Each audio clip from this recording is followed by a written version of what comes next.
For the third year and counting, Richard Skipper has been celebrating the artists you love. Richard Skipper is all about celebrating life, art, and his guest body of work. Please join us while he showcases these diverse and talented individuals. Here's Richard Skipper. Happy Tuesday, everyone. Who or what are you celebrating today? Welcome to my very special pop-up show today. This show came together in the last 24 hours. I have 5 incredible people waiting in the wings, people that I admire, people that I love, people that are worth celebrating. The holidays are upon us. It's 12 shopping days till Christmas. I have my hot cocoa today because it is National Hot Cocoa Day. And in addition to celebrating with parties and gift giving, it's also the season of holiday shows. When I was growing up, I grew up as a product of 1960s and 70s television. And therefore, I grew up watching some of the greatest television specials of all time. There was nothing like it. But those of us who are lucky enough to live, I would say, in New York and LA, and lucky enough to have friends in the business, we get the chance to go and see these live holiday specials right before our very eyes. This past Saturday night, I had the great pleasure of sharing the stage with some amazing talent as I put together my own Richard Skipper Celebrates Christmas Memories. So today I'm going to celebrate a few people who have shows coming up and movies and even a great blog that I want to talk about today as well, because it's someone's very special birthday. If you read the promo, there are a couple of birthdays going on today. It's also Dick Van Dyke's birthday. That's always worth celebrating. But I'm going to start. I asked Lisa Rodrigo, who was watching in the wings, to pick a number, 1 through 5. She picked a number, and there's a very special holiday show coming up on Saturday night that I'm actually going to be in the audience to see. So I'm sure that this person knows who I'm bringing on. But first, let's get a little taste of Doris Dear. Hi, Doris Dear here in the Rumpus Room getting ready for the holidays. I can't wait to do my new Christmas show, the Doris Dear Christmas Special, Christmas Through the Decades, live at the Triad Theater in New York City on December 16th and 17th. Go to DorisDear.com for more information and tickets. And happy holidays from Doris Dear. And the man behind Doris Dear is the one and only Ray DeForest. Welcome back, Ray. Hi. I got a haircut. Well, I did too, believe it or not. But I'll do that. I have a little messy hair. I've got hair, had hair. But welcome anyway to the show. Hi. And this Saturday night is your big night. Oh my God. Friday and Saturday, we have 2 packed houses. But, you know, I just want my audience to have fun, but as you know, producing these kind of shows in the world we live in, someone yesterday had to drop out because of illness. I had, in the past 24 hours, had to find another fabulous opera singer that, you know, we found Emily Kate Gentile. Maria Gentili. Yes. Gentili. Yes. Yes. Yeah. She's fabulous. She's stepping up. I mean, it's just amazing when I'm always thrilled that artists want to participate in my shows. And I have such amazing artists from Broadway and opera and cabaret this year. And it's just an honor. And I love these shows. I love the holidays because, as you know, Richard, we've done shows together. It's all about my family and saluting and honoring the people that made me who I am. Who gave me my heart and soul, and none of my family is alive anymore. So it's a big responsibility on my shoulders to not only produce the shows, write it, and hire everyone in rehearse, but also because it's about my family. And I feel like I have this responsibility to honor them and present them in a way that they would be proud. Well, I can't wait. I'm looking forward to being there. But the same thing happened on Saturday. One of the artists that was scheduled to do the show, the night before she had a show, and she was doing her own show the day after my show. and she felt that she had blown her voice out the night before our show.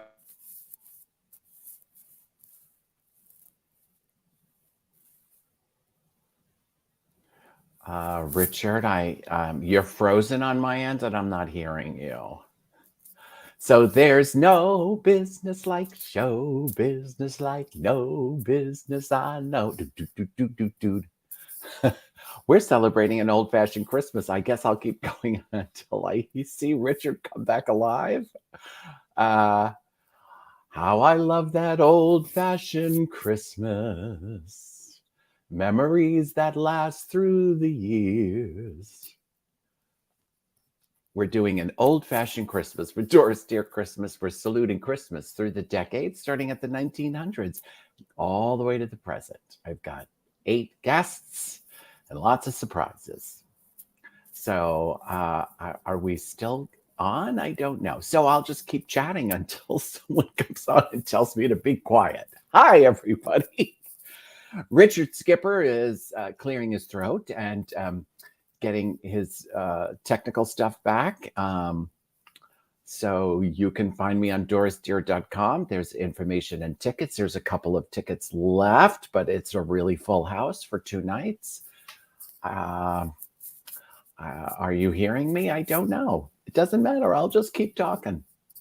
Never at a loss for words. So the Christmas is a very special time for me. My parents, Taffy and Duke, and my sister, Nancy, we celebrate it every year. It was very magical. And I guess I could tell a story if people are listening. So my dad, who was such a man's man, and he was such a great guy, and he loved decorating outside. But when it came to Christmas Eve, he had this Christmas candle from when he was a kid, and he would put on a red night shirt and a cap, just like out of Night Before Night Before Christmas, and this candle light. And he would make us stand in front of the tree, which was in the big picture window, they used to call it, of our house in Staten Island on Beach Road. And he would make us sing Christmas carols. So the 4 of us would stand there singing Christmas carols while he held this Christmas candle in his red shirt, and he loved it. But I think about that now, and it just cracked me up. I guess I never thought about it, but I wonder what people outside who were standing at the windows wondered. Like, what's going on in the DeForest household? So funny. Mom loved Christmas too. She was quite the decorator, always making new. She loved holly. She used to make real holly wreaths. She had to wear like stainless steel gloves to tie the holly onto the wreath forms and everything. And God forbid you ran into that holly. It was like running into a set of knives or something. I'm just, are people still out there? Are you watching? I don't know if people can see me. I don't know. What else? Let's see. What else can I tell you about the holidays? Of course, Mom's magazine, the go-to magazine in our house was what I call the Bible of the American Housewife, which was Better Homes and Gardens, and their Christmas issues were great. In fact, they were always ahead of the curve. In 1964, their Christmas cover said, "Create holiday splendor and the gayest of parties." And I must say that the Doris Dear Christmas special is one of the gayest parties in New York City, darling. And we will have some fun. So get the tickets, go to www.dorisdear.com.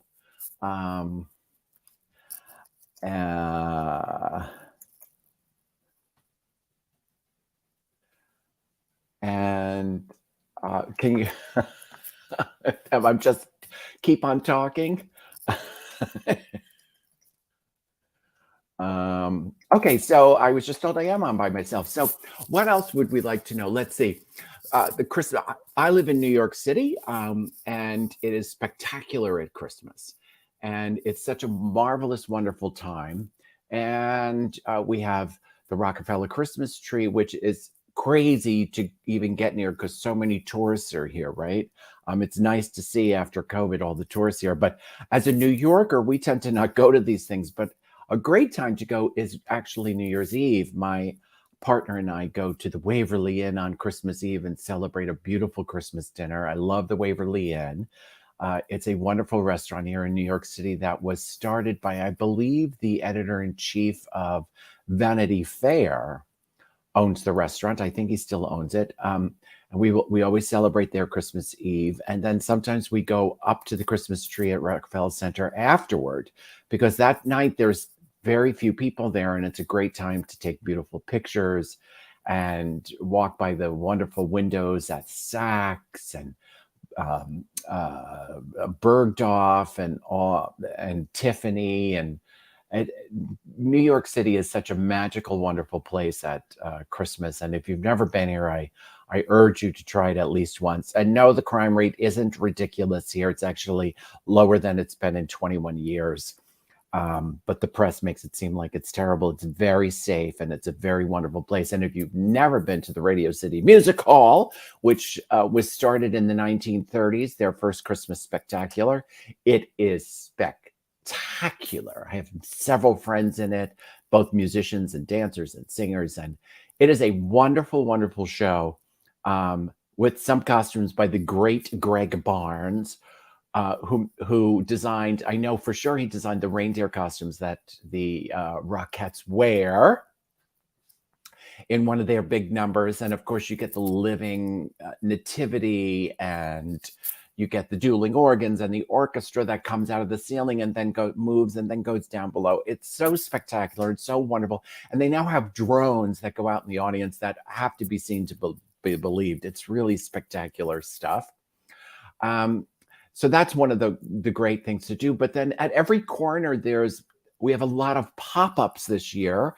Lots of pop-ups with Christmas bars, Christmas walk-through experiences, as they like to call them. It's really great. And of course, there's Broadway, and Broadway has been suffering for years since COVID. It's still trying to find its feet. And I would encourage anyone who comes to New York City to please go and see theater. And Broadway is not the only theater in New York. We have off-Broadway theaters like this one here. The Doris Dear Christmas Special is at the Triad Theater, which is up on 72nd Street. It's part of the Off-Broadway Alliance, so it is an off-Broadway theater. There's lots of off-Broadway theaters and off-Broadway theaters that have amazing talent and amazing productions. So not everything needs to be a $24 million production. Support theater. So go, and if you want to go to Broadway, go to Broadway. Broadway has some marvelous shows. Last night, the opening of Some Like It Hot, which is an old-fashioned yet modern take based on the movie. It is spectacular. It is so fun to sit in a theater audience and just thoroughly be entertained, not have to think about anything. It's so great. And oh, hi, Richard. Have you been talking all this time? The entire time. We had a power outage here. I think somebody shot the grid or something. Hello, Eileen. I've got you on camera. Hi. I've been giving a waiting in the wings. Our power went completely out. Okay, well, I've been talking about New York City and touring New York City and what to see at Christmas. Well, thank you for saving the date, and thank you, Eileen, for being here. I'll bring on our next guest. I just want to say that Ray just did a yeoman-like, heroic job of keeping us all engaged and talking about Radio City and Broadway and the tree and off-Broadway. He just kept going and was wonderful. So Ray, congratulations to you. I think if you're a drinking man, I think you deserve a scotch. I think so too. I can't wait to go in and look at it later, because all of a sudden everything went out. The electricity went out, the phone went out. I hope no one shot a grid here. Yeah. It was just like all of a sudden everyone was gone. Ray, thank you for holding this up and for doing this. And I meet Ilene Graff. Hi, Ray. Eileen, welcome to the show.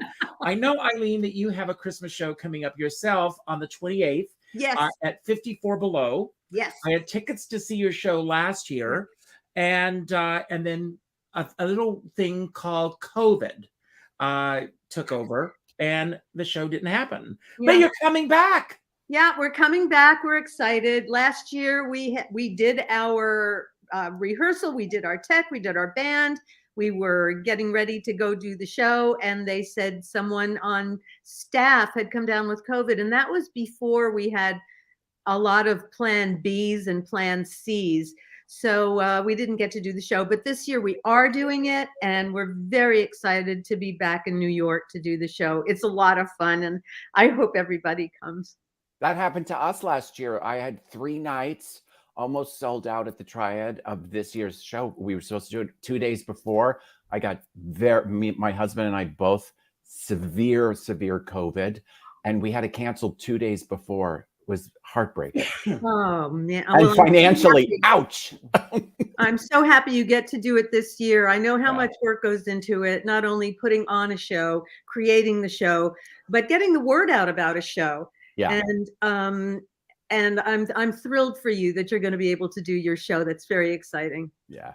It's so exciting that these shows are coming back. I do want to share with everyone, not to put a pall on anything, but COVID is on the rise again here in New York. Yeah. So everyone, I got boosted. I went and got boosted just before my own concert, just to make sure that I was fine.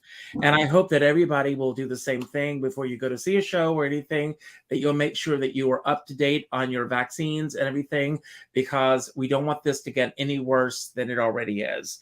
And that's my public service announcement on that today. But I mentioned, Eileen, earlier that I grew up watching 1960s and 70s television. And was there a particular Christmas special or Christmas show that you look forward to seeing every year? Andy Williams. Oh. Andy Williams. I mean, the Williams family Christmas shows, I think, were the best. First of all, the singing was sublime. I'm a singer, so that's the first thing I go for is what are they singing?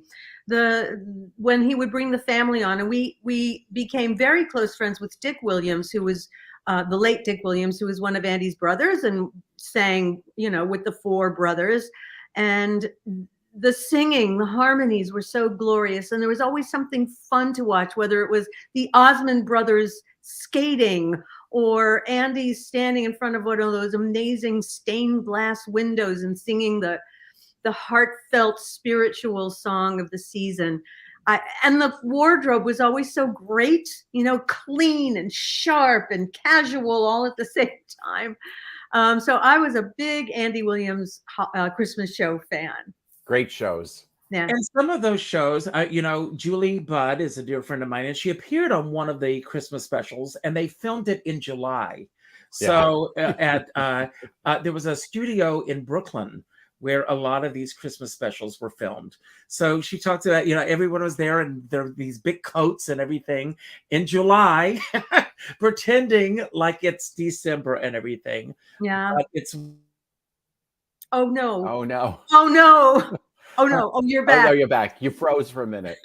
But usually when I am doing, I don't know what, there's something in the air today, but I do a mystery question. And so, Ray, since you are our first guest on the show, pick a number 1 through 5. 5.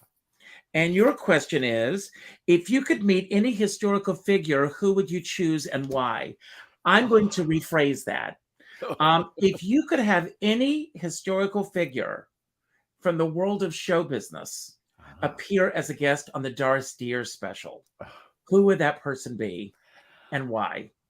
I mean, there's just so many, but I'm currently working on something. So I have to say Ethel Merman, because I'm like kind of digging into her right now. And I'm so fascinated with her. I grew up, I'm 64, so I watched That Girl, and she was on That Girl, and she was also on one of the Lucy sitcoms where Lucy doesn't know who she is, and she doesn't, and she like mimics her, and she sings, and there's something about her whole persona. She's a broad. She sang to the back wall, and I would just love to talk to her about. What I find interesting, because Richard, you and I both do interview shows, is when you speak to women who were working during those times, what it was like to deal with as a woman. Because I always find most women who were working that time and successful have a very tough exterior because they had to.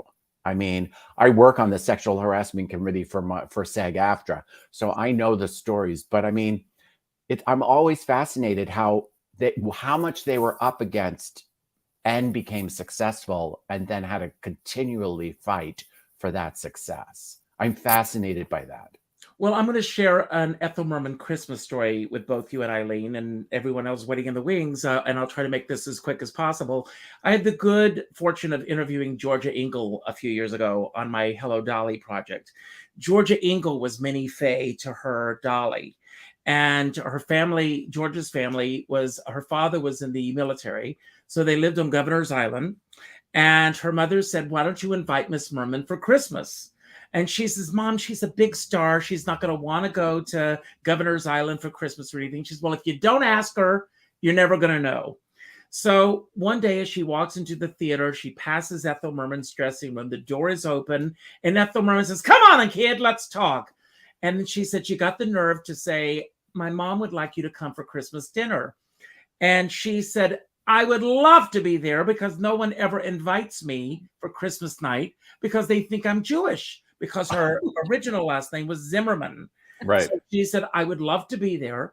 So she goes to Governor's Island to spend Christmas with Georgia Engel and her family. And the grandmother, she said, Nana had a few drinks. And Nana says, "Okay, Miss Merman, when are you going to sing for us?" And Ethel Merman said, "I only sing when I'm getting paid. I'm here to have a good time tonight. Let's just have a good time." So they finished dinner. And Ethel Merman says, "You know what the problem is? There's no singing in this house." And she said, "Let's do some Christmas songs." So Ethel Merman is standing at the piano singing. And all of a sudden, all the neighbors start hearing this voice. So all the neighbors start coming running over. And Georgia Engel said that was one of the best Christmases that she ever had. So for those of you out there who think that someone else already has plans for the holidays, reach out. You never know. Ilene, who would be the person that you would pick for your television special? Well, I love Barbara.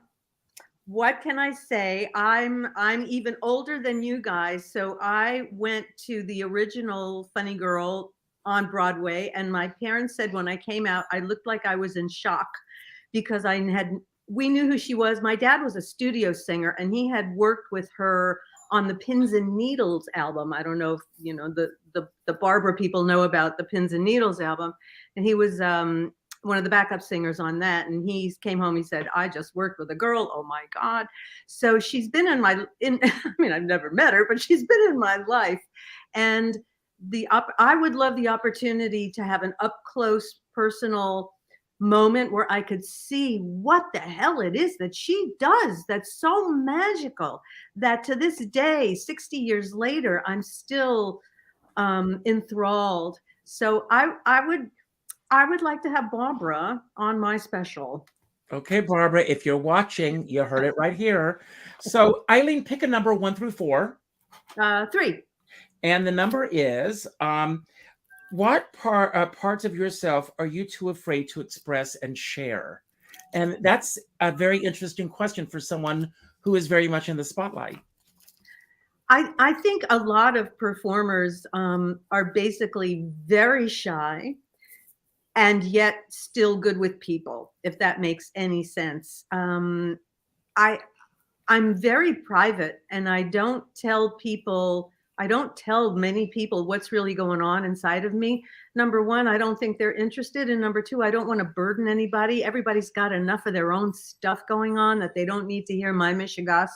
So I think that I keep a lot of stuff, in the box, and I have a nice husband and he hears it. And to me, that's enough.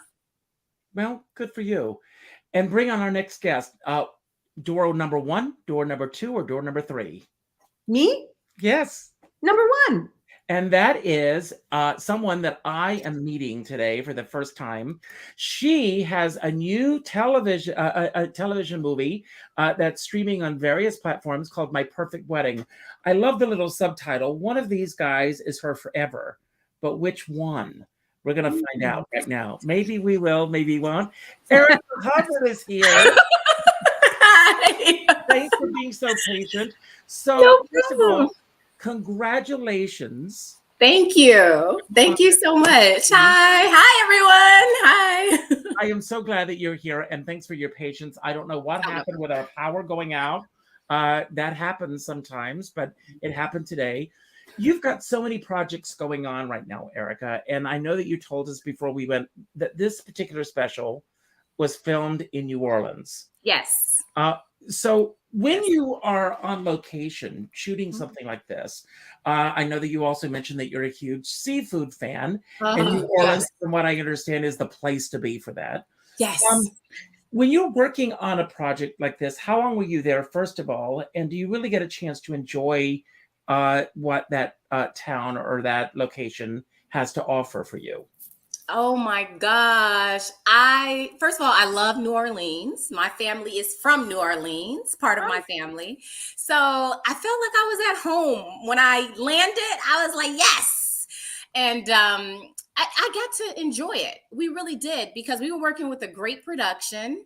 And they were on top of scheduling, and scheduling is like important. You know, if you fall a day behind your film production, you're like, but we weren't. We actually made our days. So we wrapped early, like a lot of days. And I was eating every day, the seafood, the oysters, the clams, the mussels, the shrimp, the lobster, the crab. Okay, let me stop. But yes, I love it. And let me say this. Another great place to eat a lot of good fish is Hawaii. I went to Hawaii, and okay, that was the noise like every day. I was like, because I love seafood. I just love it. But yeah, I got a chance to enjoy it and then film a great movie, a great feel-good movie. It doesn't make you sad, it makes you feel good. So it's a great time to watch it right now during the holidays. So my perfect wedding was just how do we look for love? How do we know we found love? And what is love? So I love it. How did this project come about for you? I begged and begged and begged the producers. I know the producers. And I said, I want to produce on it. So they were like, oh, wow, an actress, producer. And I was like, yeah, I just joined the PGA. So it's real. Like, I'm a real producer. And they were like, oh, so I was just like, let me help this come to life. And I read the script and ended up working opposite of some major talent to me, because they're all over our screen, you know. Omar Gooding and the director, Gregory Allen Williams. I was just taken back by their work. They are, let me move this to this side. Am I getting frame? Got to find my frame. They are, I know, it's like, where's the frame? Find the light. They are so talented. They are so talented. So it was great. It was a great atmosphere, great script, great weather, you know, and we made a love story come to life. Well, I just want to say that you can pass along any of the ones that didn't make the final cut. Okay. Did it unfold the way that you had envisioned that it would unfold? You know what? It unfolded even more magical than what I thought it would unfold. When you're doing these productions, you never know, how the audience is going to receive it. So you're just like, come on, good vibes, good vibes. And then when I got the people to go on social media and to tell me, reviews and to tell me what their thoughts were, they loved it. And it was needed. I mean, how often do we see a lot of people get married on TV? They were like, please, more love stories and people getting married on TV because, we have enough stress in the world. We need to see something that's going to, end happy, really, really happy. And a bride, what way to end the story, but then seeing a bride in the film. So we have to watch to find out which one you actually end up with. Yes. And to me, that was a hard choice because I was like, he's good. He's good. Like literally like the character. I was like, he brings this to the table. This person brings this to the table. But I mean, you can't have them all, that's such as life. You can't have them all. So well, if you live in certain states, maybe. Yeah. Certain. I need to move. Let me know what states those are. But I want to ask you same two questions that I asked. Number one, let's start with, are there aspects of your life that you keep hidden? And I mean, we live in a society now where everybody wants to share every aspect of who they are on social media. How do you separate the two? And how do you keep those areas that you want to keep hidden from the public view? Ooh, good question. Good question. So, okay. So, I mean, I have a couple of secrets that I keep hidden from the press. And I feel like my family, which is so important to me, they're not in the press. But you know what? I respect people who broadcast their family. I respect, you know, they want to showcase their family. I don't personally, as a mom, I don't, you know. But when people find out that I am a mom, they're like, oh, we haven't read that. We didn't know that. Oh my gosh, you're a mom. And then they're like, and I'm just like, yeah, because I keep it quiet and private. Not anymore. It was explosive. So much. Well, as a mom myself, my daughter is also a performer. Incredible. And she's just wonderful. And she's going to be one of my guests, in fact, on the holiday show. Her name is Ilene Graff, and she's been in Broadway shows and off-Broadway shows, and she's been on cast. I mean, she's the real deal. And I find myself, you know, as much as I protected her when she was little, which I did, now I'm in my old age, I've become stage mom. And all the things I didn't do. So watch out, Erica. All the get out there. Little now, to the point where it's like, enough already, Mom. They know what I'm doing. It's okay. I say, but I'm so proud of you. No, well, there's something to be said about pride and putting it out there. So good for you. And Erica, if you had the opportunity of performing with any historical actor, someone that you've known or you've watched their films or anything, who would that person be that you would love to play opposite? Oh, it was her birthday last week or so. Oh, Bette Midler. I grew up watching her in Beaches. Is my all-time favorite movie. And if she could just sing that song, Beaches, I would love to work opposite of her. I don't even know if she's still out there, but hey. No, she's out there. She's still working. She's still very much out there. I love her. So Barbara Streisand, Bette Midler, I hope you're both watching. And be your, so pick a number 1 through 3 for your mystery question, and then we'll bring on our next guest. Sure. I pick a question or number two. Number 2, and your question is: if you could live in a sitcom, which one would it be, and why? I like that. Eileen, you've lived in a sitcom. Mrs. Belvedere, Mr. Belvedere, great show. Yeah. Love you on the show. Thank you. The sitcom I would like to live would be Three's Company. I would say Three's Company. Come and knock on our door. So, but why that sitcom? It was funny, and I don't know if they were so brilliant. Oh my gosh, the chemistry, the timing, the comedic timing, the beats, the moments, everything. There was never a dull moment. Sometimes you watch shows and it's like, and theirs is like always on. So if I could be in that, because I have a lot of energy, as I've been told. I'm an extrovert, and I've been told I'm always on. So I'm like, yeah, that pacing, that right there would be great. One of my favorite weeks of my career was spent guesting on Three's Company, and it was so much fun. My storyline was mostly with John Ritter, and what an angel guy. He was just the best, and we just had a blast. We didn't stop laughing all week. And you're right, the energy and the pacing was fantastic, and the support. When you come on as a guest, you never know exactly how it's going to go, but it was the kind of place where, oh yay, Eileen is here, okay, here we go. And I said, oh, I'm on the show. Yay. Good. Wonderful. So you get to bring on our next guest, Erica, 1 or 2. Let's go with number 2. Okay, and that is my dear friend Rita Harvey. Hello, Rita. Hello. Oh, okay. So I'm glad that here we are together again. We had the great pleasure of appearing together on Saturday night, as I mentioned earlier. But you also you're part of Neil's show on the 28th as well, am I? Yes. Now, where is the show? Tell us about the show and what audiences can expect from your show. Okay, so we have a production company. Our main show, we book and perform shows all over the country. We tour our show. Our main show is called Neil Berg. That's my husband. Neil Berg's 100 Years of Broadway.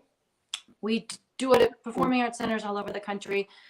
For many years, we did a New Year's Eve concert at St. Joseph's Regional High School because we used to teach there, and we kind of got to know the community, and so that became kind of our New Year's Eve show. Mm-hmm. COVID happened; it didn't happen, and now this year we wanted to try and do it again, but Neil got booked somewhere out in Colorado on New Year's Eve, so we decided we're doing a before New Year's Eve concert. And it's going to be on the 28th, on Wednesday, the 28th. There are so many people who used to come to that concert were asking, are you doing it again? Are you doing it again? And Neil was already booked, but we decided we'll bring you that concert again. This time it's going to be before, on the 28th, on Wednesday, the 28th at St. Joseph's Regional High School. It's at 7:30. And it is we'll obviously. How long is the show? How long is it? Yes, lengthwise. I'd say 90 minutes. So I can do your show and then I can head up to see Ilene. Absolutely. That was always our thing, even on New Year's Eve. It was, you get a great show, but it's early enough in the evening that you can then go do your New Year's Eve or do whatever else you need to do that night. And normally for our shows, we have 5 Broadway stars. This one we have 4. And it's myself, Carter Calvert. Oh my God, I love her. You may know from It Ain't Nothing But the Blues. Rob Evan, who was in all kinds of things, Les Mis, Jekyll and Hyde, and Richard Todd Adams, who's been in a beautiful baritone, been in a lot of The Phantom and Phantom of the Opera. I was a Christine in Phantom, Fiddler on the Roof. So a lot of, Broadway tunes, but when we do our New Year's and our holiday version, we do songs that are from Broadway shows, but are holiday songs. So we'll definitely sprinkle in some holiday songs along with it. So yeah, that is our next show. I also want to mention, I know Richard saw me do my Linda Ronstadt show not too long ago. I just did it again at the Turning Point in Piermont. I just found out yesterday that we booked a show at Plaza Theatricals on Long Island on January 15th. Wow. It's going to be an afternoon show. They have 3 different venues, so I'll have to let you know. But I believe it's going to be at the Elmont Library Theater in Elmont on Long Island, January 15th. So I'll be doing my Linda Ronstadt tribute show. That's just the first booking of the year. We'll be booking a lot more, but I just wanted to let you know because that just happened yesterday. Congratulations. So, yeah. So I'm going to ask you the same questions that have been asked before. If you were to live in a sitcom, not that you're not, but if you were to live in a sitcom, Ilene, both you and your husband are in the business. Rita and Neil's son has not gone in that direction, at least yet. But things could change. If you were to live in a sitcom, what would that sitcom be and why? It's so funny because while you were talking to the other guests, I was thinking, okay, what would I say if he asked me that? And I haven't watched it in a while. It's in syndication now, but do you remember the show Scrubs? Yes. Oh my God, I love that show. I love all the characters. I love the relationships with all those characters. I love that it's, they live in this silly fantasy world in this hospital. And my sister is a critical care nurse, and she said all those hospital dramas, she said, those aren't what it's really like. She said, Scrubs, that's more what it's really like. Because obviously on Scrubs, they had some very serious moments too, and they tackled some serious subjects, but it was just a bunch of goofballs trying to get through the day and living in their little fantasy world. And, there were human beings, they weren't just always, serious all the time. And so I don't know, just because those 2 guys, those 2 actors, and I can't remember their names, but I think they're adorable. They're in all these Christmas commercials right now. And they had a musical episode. Zach Braff and who's the other guy? they are so funny on the show, but apparently they're best friends in real life too. And they're so great. I have crushes on both of them. So I just, yeah, that's the first one that came to mind. I have a ton that we, of course, binged through COVID, that we watched. But that one, I keep telling my son lately, we need to binge that because he never did see it. It was before his time. So that's one I think I'd love to kind of live in and get to know those characters. They seem like so much fun. That's great. Now, talking about the personal aspects of your life, things that you keep hidden, and how do you keep those things out of the public eye for yourself? Once again, it's great that I got to listen to all of you beforehand so I could think about what I would say. And I would have said the exact same thing. The both of you talked about being moms. Same thing. That really, I don't know if hidden is the word. It's not like I would hide anything. But same thing, being a mom, for a long time, Neil and I would post all kinds of things about our son because we were so proud, same thing. We're just so proud of all the things he was doing, since he was a baby. But then he would come with us to concerts. We do so many concerts and performances, and people would come up to him, even as a little kid, and say, "Oh my gosh, I know everything about you from Facebook." And he would feel very weird about that. Wow. And I don't blame him. That's so strange to all these strangers saying, "I know all about your life." So we stopped posting about him. And now we'll post things like if he won a medal at the track meet this weekend, which he did. We're very, very proud. We ask his permission first. And we make sure that it's something that he's okay with. And sometimes he'll say, no, I don't. And we don't. We respect his privacy because that is weird, growing up in the public eye like that, and you didn't do anything. You don't want the world to necessarily know everything. So that's the only thing is we really kind of ration out, and we ask his permission first what we're going to post. A lot of things we don't anymore. And also, I guess politically, I try to stay away from all of that. Not that I don't have very strong opinions, but I just don't want to step into that fray and maybe even offend some neighbors that I have that I know have different views than me. I just want, it to be, and maybe it's a sanitized version of what I put on Facebook, but I just would rather get along with my neighbors and make sure there's no hard feelings. And if we're going to have a discussion, we can have it off of Facebook, but, and I'm fine with that, but yeah, I don't need to post my opinions about everything. I don't think it's appropriate. So. Okay. And the other question is a historical person in the arts, let's go there, that you would love to have had the opportunity to appear with on stage. To appear with, gosh. Well, I do this Linda Ronstadt trivia. It would be amazing. I don't know what I would do if I got to meet her. I would be so nervous. But it's funny. I was going through people as you were talking to the other guests, and I'm not a giant consumer of country music, but this person was just inducted into the Rock and Roll Hall of Fame. And I was watching and I've also been always intrigued by her. I guess it would be Dolly Parton. Oh. And not necessarily, I'm a fan, of course, how can you not be? I'm not a huge country music person, but how can you not be a fan of this woman? She transcends everything. She's an incredible performer. She's an incredible human being. And all the charity work she does. And she's so unapologetically who she is.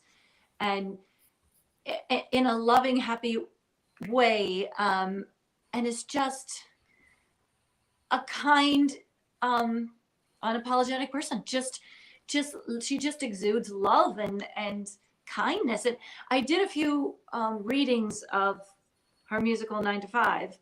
And so I got to meet her, and she's just is that person that you would think in real life. She's bubbly and kind and unassuming and accessible and but boy, would I love to just pick her brain and hear her stories and Well, I'll tell you, I saw her in concert once, but I did meet her when she did a CD of covers of songs from the 60s, which is one of my favorite CDs of hers.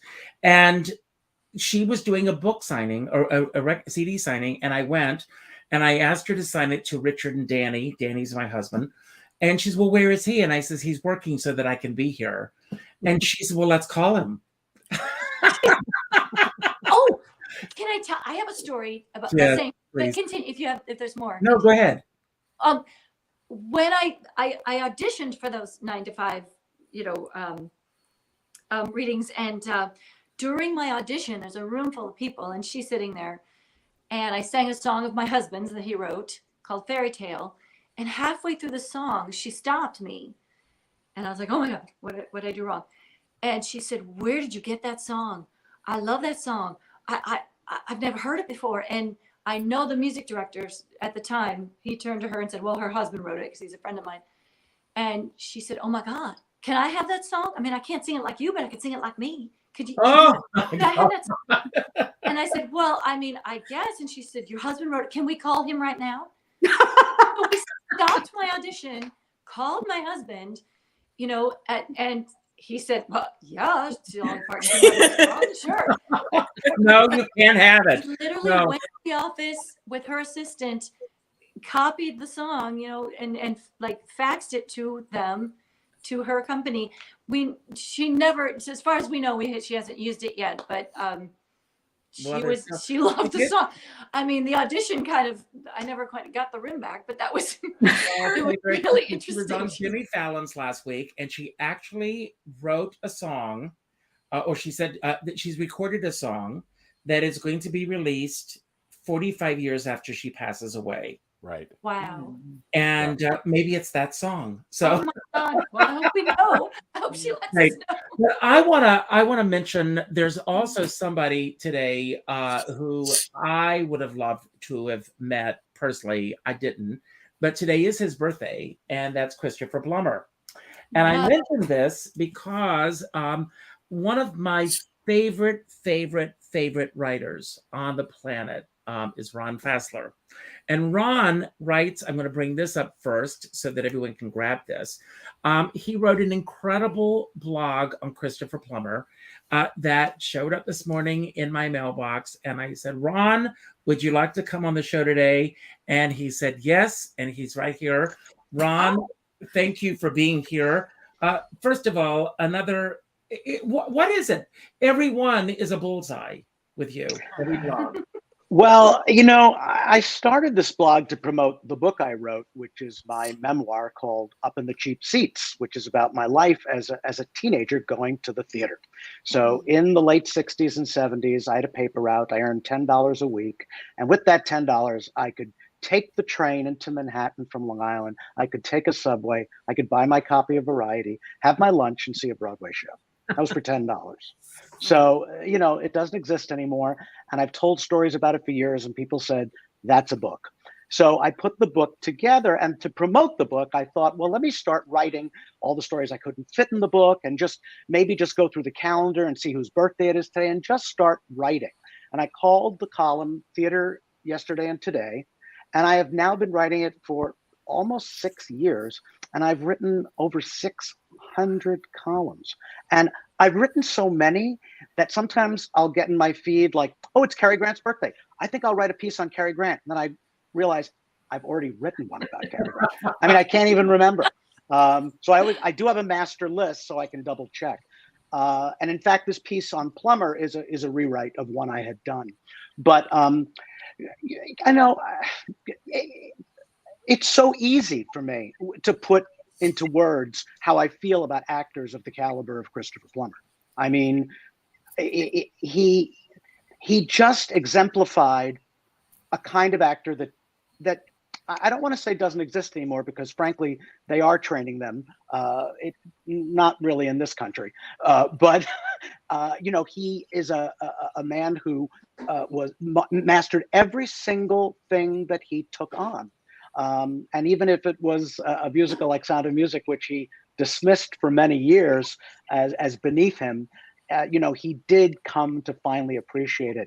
And I can tell you that story, which isn't in the blog today, but he was invited to some screening of it, and he kind of went reluctantly, but his wife pushed him. And when he got there, the theater was filled with children, and he just couldn't get over how much these kids, who weren't even born at the time the movie was made, were so enthralled by it that it just melted away any feelings he ever had from that day forward, that he didn't do something quite marvelous in his portrayal of Captain Von Trapp. But I feel like, we lost, in a very tragic way, because a lot of people don't realize, he died at age 91, and he was still so virile and so magnetic and magnificent. You thought he'd really live forever.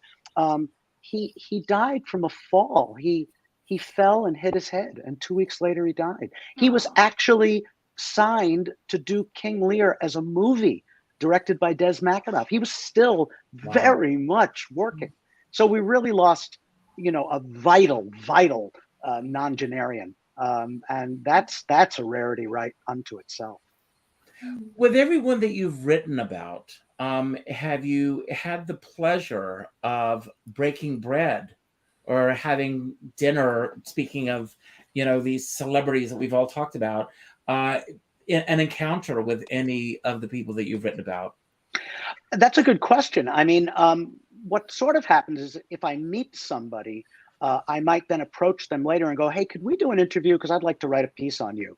I did it with the great actor Lawrence Guittard. Wow. He was a Facebook friend, and we talked, and it was 2 columns because his career spanned so many decades. I did it with Bob Gunton, another great actor.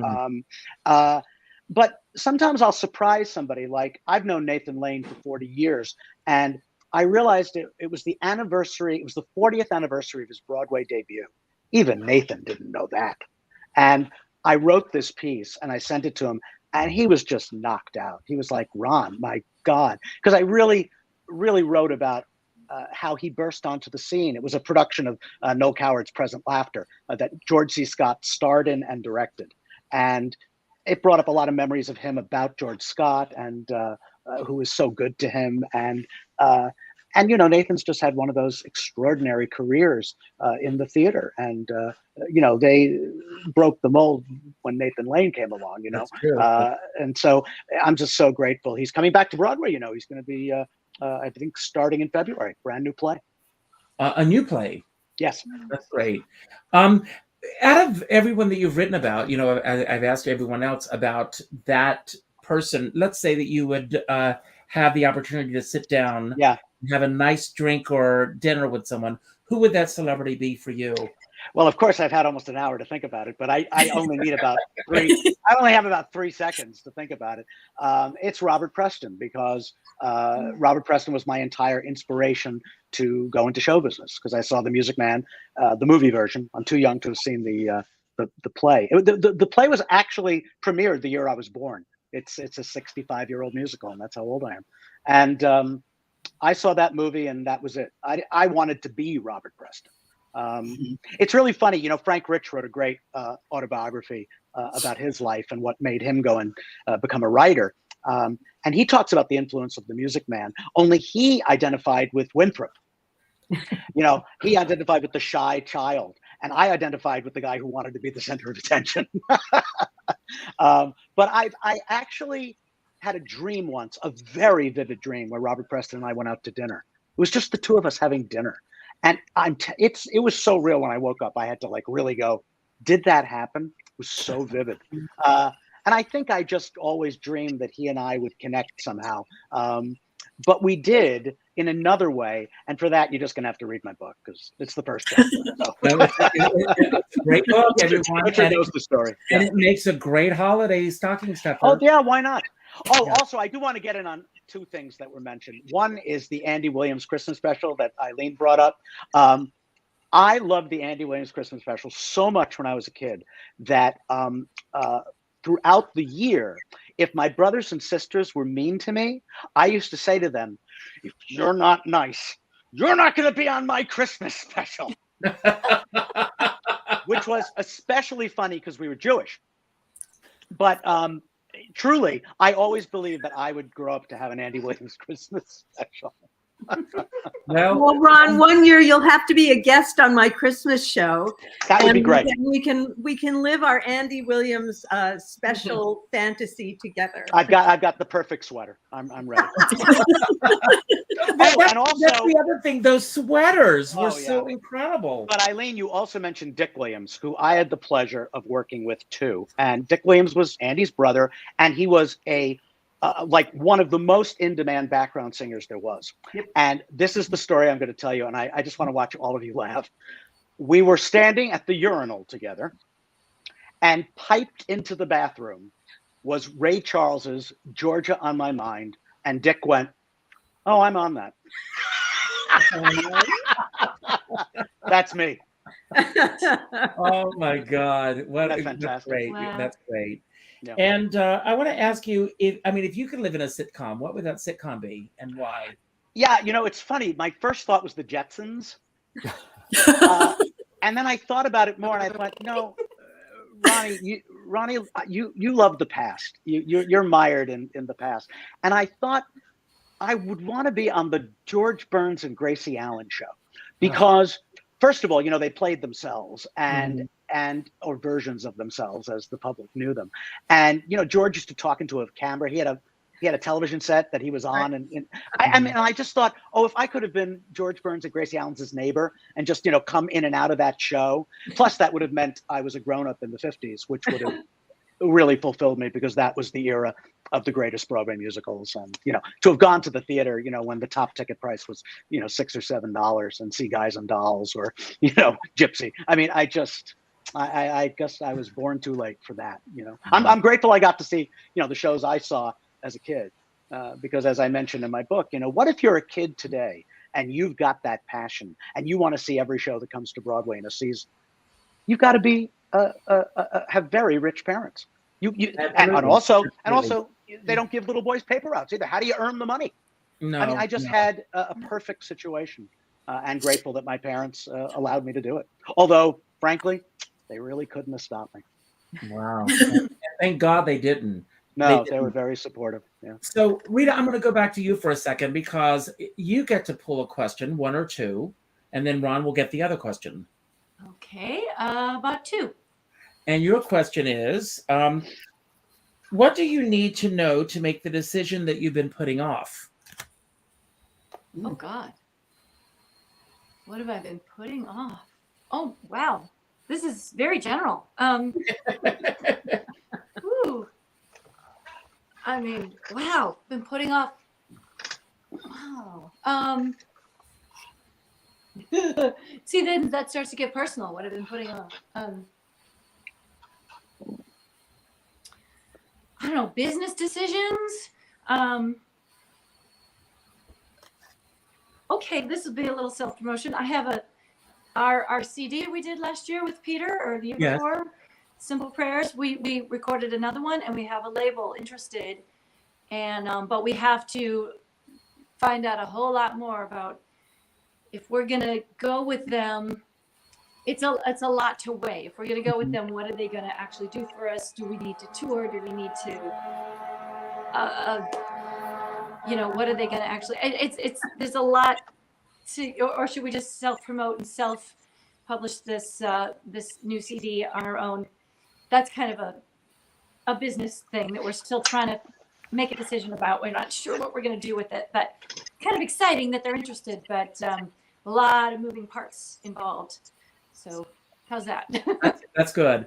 And Ron, the last question that was left here, if you could only drink one type of alcohol for the rest of your life, what would you choose?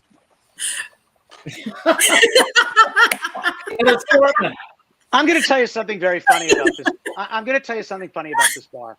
I lived in LA. I grew up in New York, but I moved to LA to do one pilot season as an actor. And I stayed 30 years.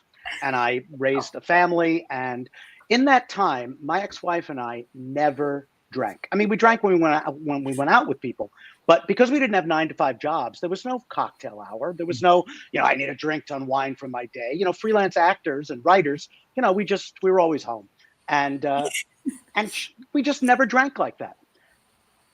I moved to New York for my divorce. I'm a single man, and I'm furnishing my apartment, and I went, a bar cart would go right there. And then I thought, well, you got to put booze in it, right? I started drinking. I drank more in my first year than I did in the 30 years I lived in Los Angeles combined. It also had to do with the fact that I was living in New York, where you can go out after a show and drink, and you don't have to worry about driving home. right? Mhm. It's a big drinking culture in New York. Maybe that's a big secret, and I'm letting people in on it. But Well, that's what this show is all about. but as a Jew, I'm not much of a drinker. I mean, I can walk past this bar for 30 days and not have a drink.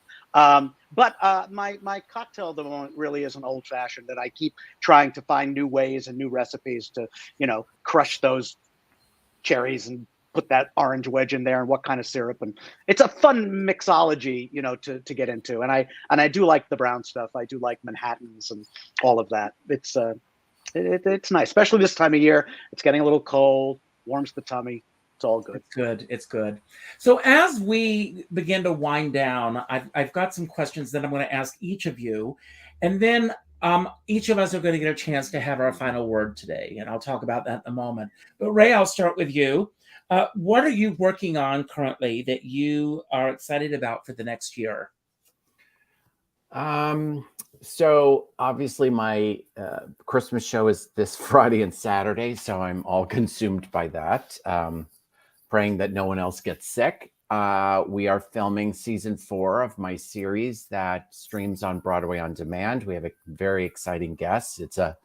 We won several awards over the past 3 seasons, and I'm writing a new show. I'm in negotiations right now with a network that wants to look at bringing the series to network.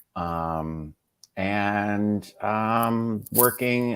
negotiating with cruise ships to go on cruise ships and bring a TED type talk to cruise ships about, I don't hide anything on social network. If you follow me on social networks, it's my entire life. It's hardly curated. It just happens as it happens.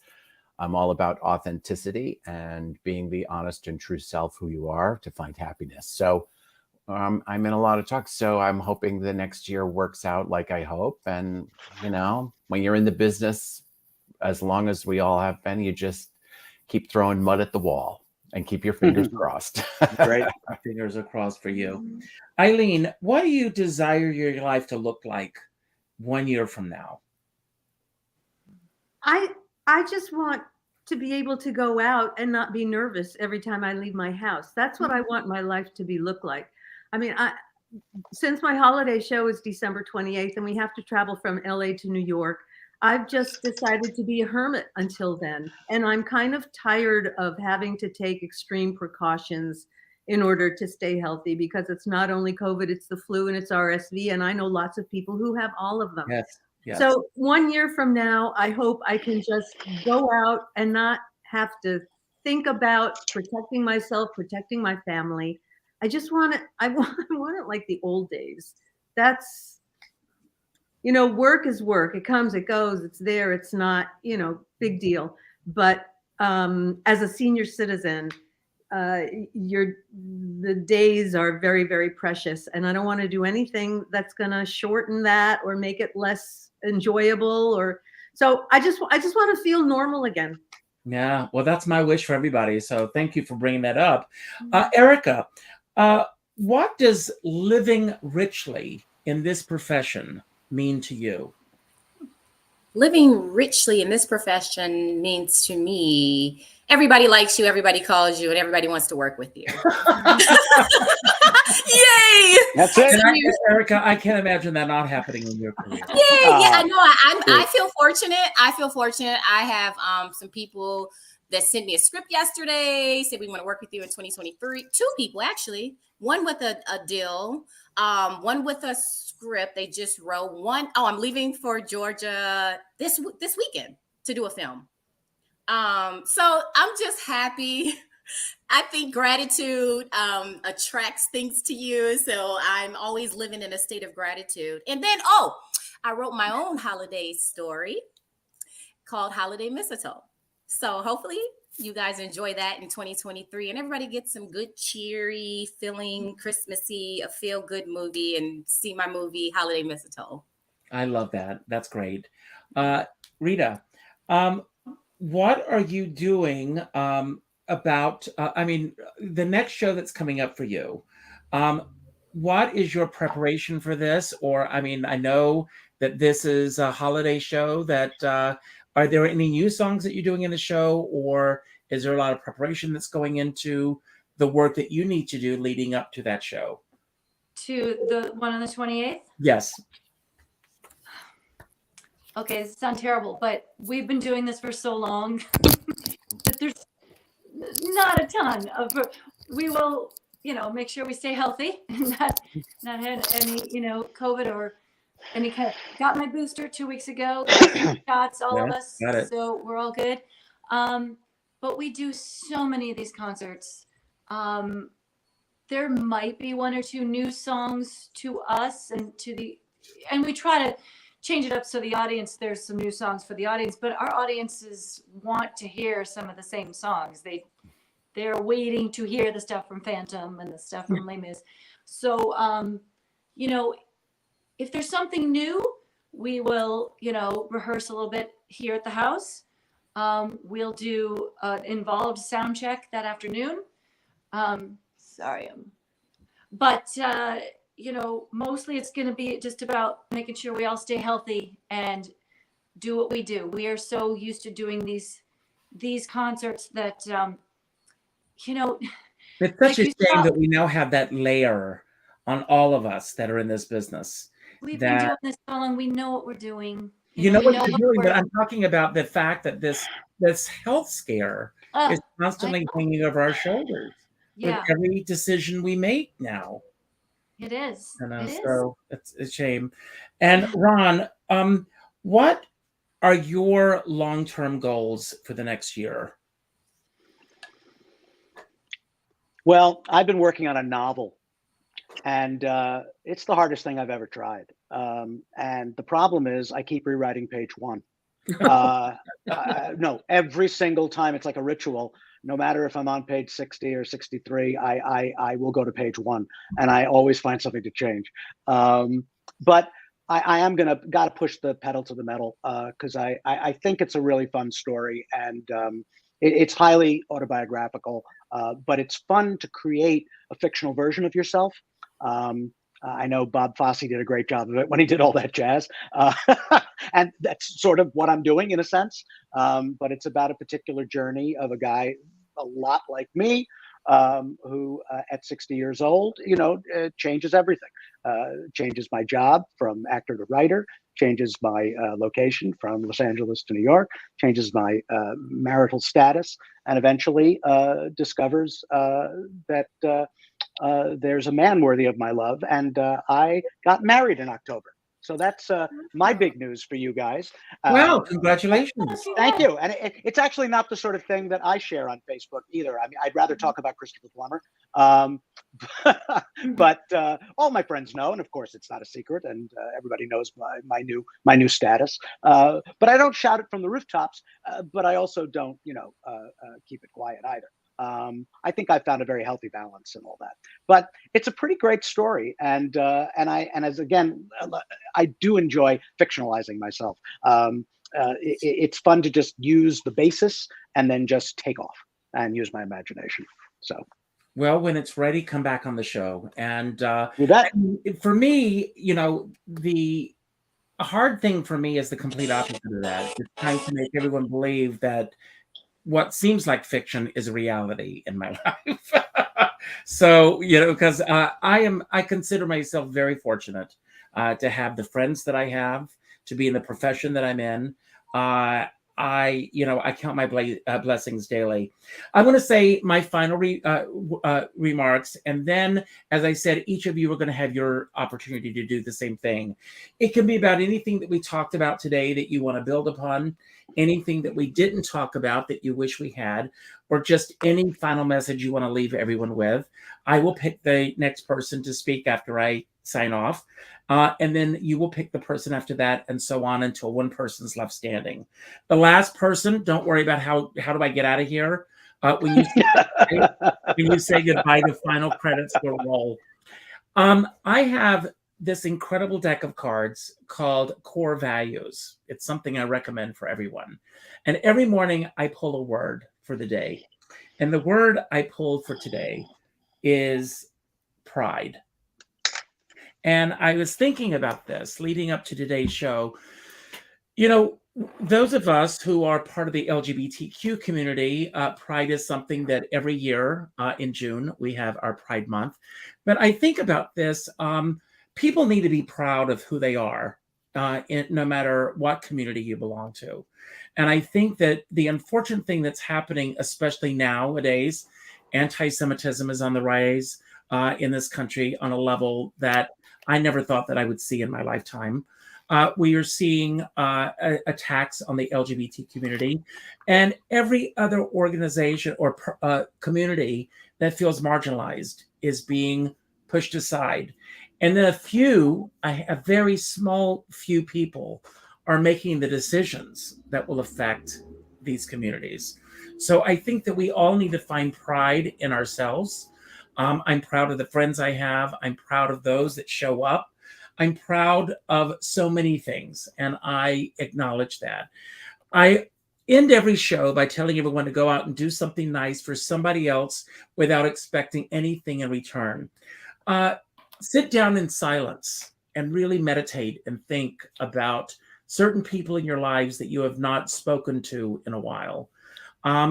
It's amazing. I mean, this morning I saw in the arts, within people that I know and everything, 6 people who are no longer with us that were here yesterday.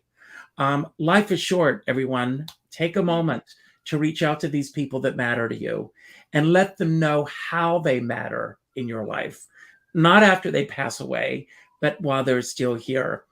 I have a dear friend, Sean Moniger, and he always says, we're all in this together, but we're not in the same boat. And someone sent me a meme and it said, we're all in the same storm, but we're in different types of boats. Some are in yachts, some are in rowboats, some are in kayaks, some are in dinghies, some are on tugboats pushing everything upstream.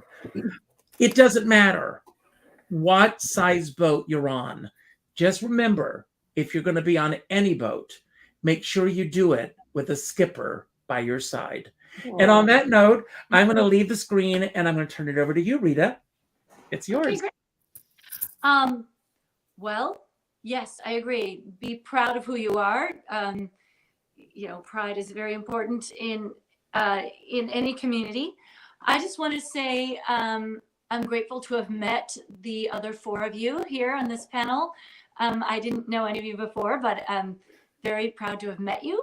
And I want you to congratulate you on all the work you're doing right now and to tell you to keep creating. It sounds like you're all creating beautiful art. So keep it up, keep creating. I'm proud of every one of you. And I want to say that to all our audience also. It's so important. We think as artists, what can we do to help change the world and help all the craziness that's going on right now. And what we can do is keep creating this art and hopefully bring people together. And that's what all 4 of you are doing. And I hope what our audience is doing. And let's be grateful for having that in our lives. And I hope you all have absolutely beautiful holiday seasons. Thank you. Do I pass it on to the next person? Yeah, hand it off. You pick the next one. I will pass it off to Erica. All right. Thank you. I'm so grateful to be a part of this panel with these awesome, talented individuals. Pride means to me self-awareness and embodying a spirit of just gratitude and a confidence, and letting that confidence be contagious to others. Because if you walk a certain way and you present yourself a certain way, and if you see someone else needs a hug or a bit of cheer, delivering them that. If you can't deliver it to them, that cheer through a message that you say verbally or a hug physically, maybe we could do it through the entertainment, which we're all doing. So that cheer, and a lot of people around the world, and I'm so thankful, they reach out to me on Twitter, Instagram, YouTube, and they say how much joy I bring them through my creativity. So that is a blessing to me to share it to others, this gift. And that right there just makes me grateful and thankful, and just spreading the joy. I'm a philanthropist. I have my own 501c3, the Erica Hubbard Foundation, and not just doing it through creativity, but also through mentorship to our youth. That's so important, because to feed into our next generation, to encourage them, to inspire them, to empower them, that means the world, because they are coming up, and they will have that message if we give them that message of hope and belief and inspiration that you can become and do anything that you put your mind to it. They will reach back and they'll do it to somebody else, paying it forward. And so that right there brings me pride to see that I touched someone else's heart. Happy holidays, everyone. Very sweet. I'm going to pass it on to Ron. You're up next. Thank you. And Erica, I think it's fantastic that you've got a 501c3, 501c3. Philanthropy is so important. And Eileen, you and I share a mutual friend in Joanna Gleason, whose father, Monty Hall, spent his entire life giving back. He made a lot of money. He created Let's Make a Deal, and he did nothing but give and give and give his whole life. Joanna used to say he would come to them at the Christmas season and go, "How much did you give this year?" And she would say, "Well, we gave this much." He'd go, "Not enough." And that's a beautiful thing. It's a beautiful thing. Give, and also give hugs if you can't afford to give money, and also give a hug to yourself. Take pride in yourself and enjoy the holidays. Eileen, it's all yours. Thanks, Ron. Thanks for bringing up Monty. Monty was one of my major mentors in my journey through the nonprofit world. And I met him, of course, through Joanna. Joanna and I did I Love My Wife together on Broadway. And that's how I got adopted into her family. Monty taught me so much about how to give back, how to use the talent that we've been given to inspire people to give. And I will always be grateful to him for the lessons that he taught me over the years. And we did a lot of stuff together, Monty and I, and I miss him very much. He was really a unique guy. And and we worked together for the Variety Club, which was one of the largest children's charities in the world. And now my focus is on the Entertainment Community Fund, formerly known as the Actors Fund. And I'm so proud of what the Actors Fund accomplished during the pandemic, being in charge of distributing $26 million to entertainment professionals in need, a lot of it in emergency financial grants. And the work continues. It was very heartening to see how, when we were all sitting home watching TV 24 hours a day, people realized that they couldn't have gotten by without us, without the crew, without the staff, without the writers, without the drivers. What would we have done without our industry? And the generosity of the general public was very illuminating to see that they got it.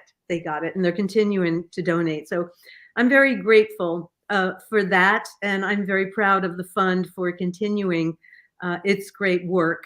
Like I said before, I'm proud of my daughter. I'm proud of my husband. I'm proud of the creativity that they show.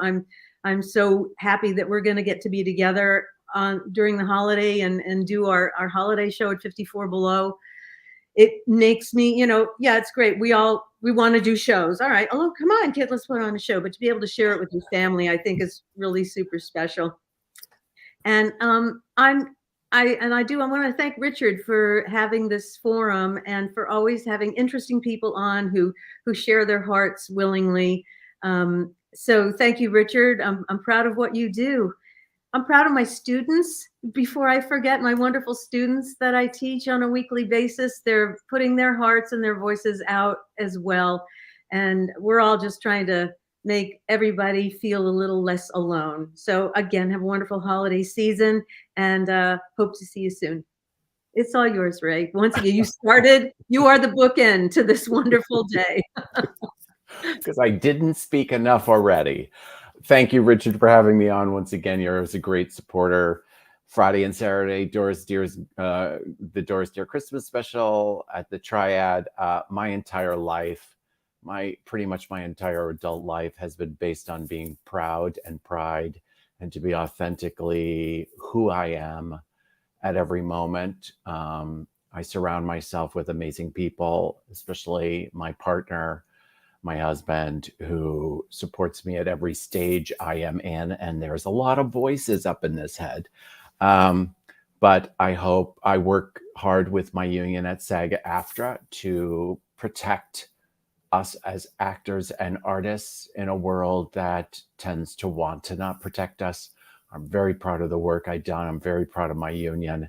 And also, I hope to protect young people coming up in the business so they don't have to put up with a lot of the stuff that we had to put up. I'm all about empowering each other as human beings and as artists.